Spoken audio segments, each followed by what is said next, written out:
Senos laikos strādāju ķīmijas nozarē par menedžeru.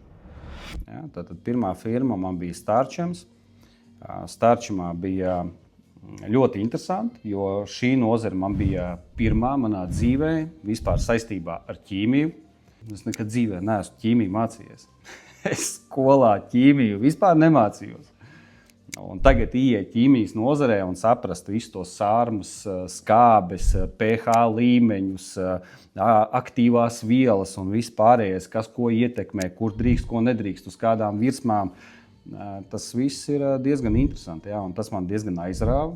Un, tāpēc savā nozarē kā menedžers es biju ļoti, ļoti aktīvs.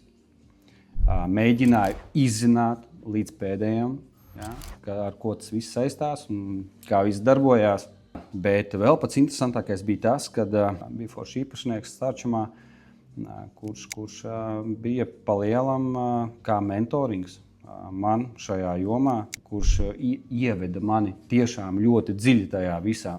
Tad tajā laikā es pārdevu ķīmiju cleaning uzņēmumiem, tātad attiecīgi tie, kas nodarbojās ar telpu uzkopšanu, restorāni, viesnīcas, principā tā darbības joma bija man.